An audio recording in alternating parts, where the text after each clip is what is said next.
안녕하세요. 3월 9일 토요일 매일의 묵상으로 여러분들과 함께 하여 너무나 반갑고 즐겁습니다. 오늘은 역대상 17장 16절 22절의 말씀을 가지고 저에게 큰 일을 알게 하셨나이다 라는 제목으로 여러분들과 말씀을 나누고자 합니다. 같이 한번 본문을 화면을 보면서 읽도록 하겠습니다. 16절 다윗 왕이 여호와 앞에 들어가 앉아서 이르되 여호와 하나님이여 나는 누구이오며 내 집은 무엇이기에 나에게 이에 이르게 하셨나이까? 하나님이여 주께서 이것을 오히려 작게 여기시고 또 종의 집에 대하여 먼 장래까지 말씀하셨사오니 여호와 하나님이여 나를 존귀한 자들 같이 여기셨나이다. 주께서 주의 종에게 베푸신 영예에 대하여 이 다윗이 다시 주께 무슨 말을 하오리까? 주께서는 주의 종을 아시나이다. 여호와여 주께서 주의 종을 위하여 주의 뜻대로 이 모든 큰 일을 행하사 이 모든 큰 일을 알게 하셨나이다. 여호와여 우리 귀로 들은 대로는 주와 같은 이가 없고 주 외에는 하나님이 없나이다. 땅에 어느 한 나라가 주의 백성 이스라엘과 같으리이까? 하나님이 자기 백성을 구속하시려고 나가사 크고 두려운 일로 말미암아 이름을 얻으시고 애굽에서 구속하신 자기 백성 앞에서 모든 민족을 쫓아내셨사오며 주께서 주의 백성 이스라엘을 영원히 주의 백성으로 삼으셨사오니 여호와여 주께서 그들의 하나님이 되셨나이다. 아멘. 사랑하는 성도 여러분, 사무엘 상하, 열왕기 상하, 역대 상하 중에 가장 빛나는 장면은 바로 하나님께서 일을 하는 장면이죠. 근데 그 일은 사람을 통해서 하셨습니다. 그 중에서 가장 빛나는 장면은 바로 다윗의 뒷모습을 보여주는 장면이 저는 하나님의 큰 일이라고 생각합니다. 다윗이 잘할 때도 있었고 못할 때도 있었습니다. 그러나 언제나 다윗은 하나님을 꼭 잡고 있었고 가만히 보니까 다윗이 하나님을 꼭 잡은 것이 아니라 하나님의 거대한 섭리의 손이 다윗을 휘어감아서 안고 있었던 것입니다. 마치 아기가 엄마 품에 안겨서 작은 손으로 그냥 엄마를 잡고 있는 것 뿐이죠. 그 큰일을 자세히 보니까 어느 하나 하나님의 손길이 없던 적이 한 번도 없었습니다. 오늘 그 큰일의 중심에 있었던 다윗 왕이 기도를 합니다. 그 기도 중에서 눈에 띄는 두 가지를 한번 나눠 보려고 합니다. 첫 번째, 저희 가문을 지켜주셔서 감사합니다 라고 기도하고 있습니다. 16절 다윗 왕이 여호와 앞에 들어가 앉아서 이르되 여호와 하나님이여 나는 누구이오며 내 집은 무엇이기에 나에게 이에 이르게 하셨나이까? 하나님이여 주께서 이것을 오히려 작게 여기시고 또 종의 집에 대하여 먼 장래까지 말씀하셨사오니 여호와 하나님이여 나를 존귀한 자들 같이 여기셨나이다. 아멘. 남자들은 참 집 이야기를 많이 하는 것 같습니다. 가정에서는 가장으로서, 직장에서는 또 자녀들을 또 학비를 벌어야 되고 또 가정에 또 물질을 가져가야 되지 않습니까? 때로는 이제 회사가 집인 분들도 있어요. 수백 명의 직원들을 데리고 또 이끌어 가야 되는 그런 남자분들께서는 자신의 회사 이야기를 참 많이 합니다. 왕은 어떻습니까? 자신의 왕족과 자신의 왕국이 잘 일어나기를 사모하는 마음이 있었죠. 아무튼 책임감이 있는 남자, 책임감이 있는 가장을 말하는 거죠. 최근 성도님들과 이야기할 때 가장으로서 다음과 같은 이야기를 들을 때 마음이 짠했습니다. 목사님, 세상이 제 뜻대로 되지 않는 것 같아요. 이렇게 하면서 말을 흐리면서 이런저런 사업 얘기를 했습니다. 사업을 하는 아버지 입에서 수백 명의 직원을 데리고 있는 사장님 입에서 말입니다.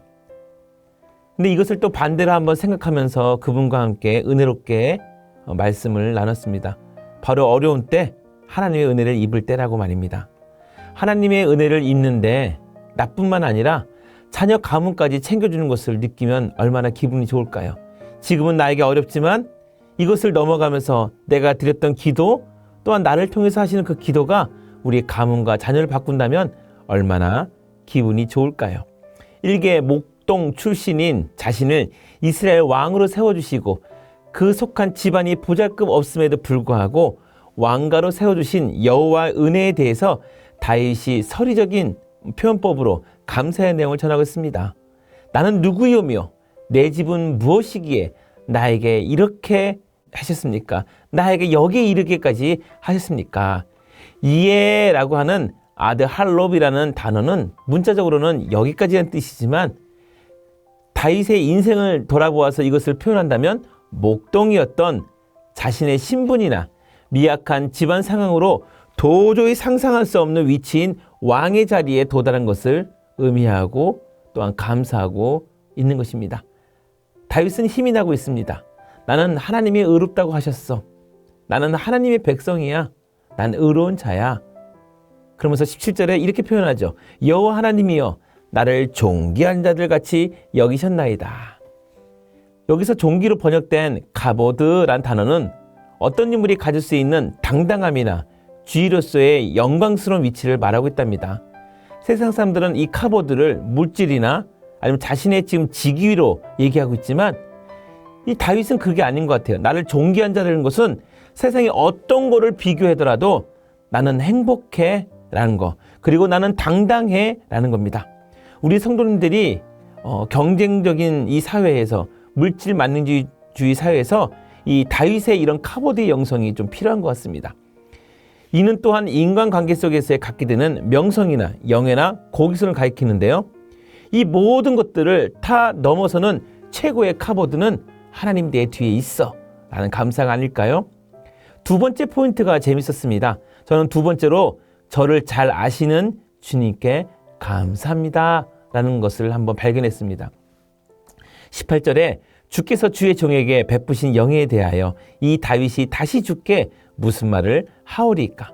주께서는 주의 종을 아시나이다. 여호와여 주께서 주의 종을 위하여 주의 뜻대로 이 모든 큰일을 행하사 이 모든 큰일을 알게 하셨나이다. 본문에서 말하는 큰일이라는 것은 앞서 언급된 다윗 가문의 영원한 왕권에 대한 여호와의 약속을 뜻하고 있는 거죠.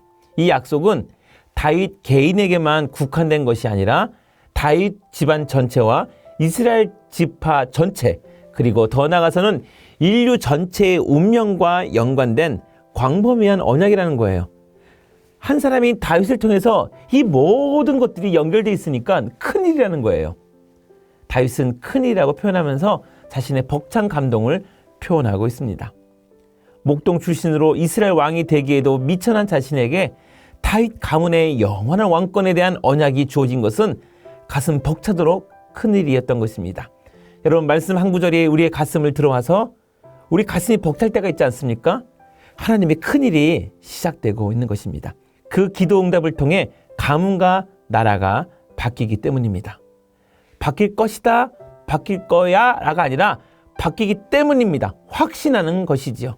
사랑하는 성도 여러분, 오늘 다윗의 두 가지 기도의 포인트를 보면서 여러분들이 기도 응답과 하나님 여러분들을 존귀하게 쓰신다는 그 은혜를 오늘 깨달았으면 좋겠습니다. 벅찬 일이 이미 여러분들의 가정 가운데서 벌어지고 있는 것입니다. 하나님의 큰일이 나에 대한 것을 넘어 나의 가족과 나의 나라를 축복하고 있는 것임을 묵상해보면 좋겠습니다. 기도하겠습니다. 하나님, 저는 하나님의 큰일은 나와 상관없이 오로지 하나님의 나라의 것만을 위해 작동되는지만 알았습니다. 이제 하나님의 큰일은 나를 통해 일하시고 나를 잘 배려한 최고의 방식으로 이루어 가심을 고백합니다.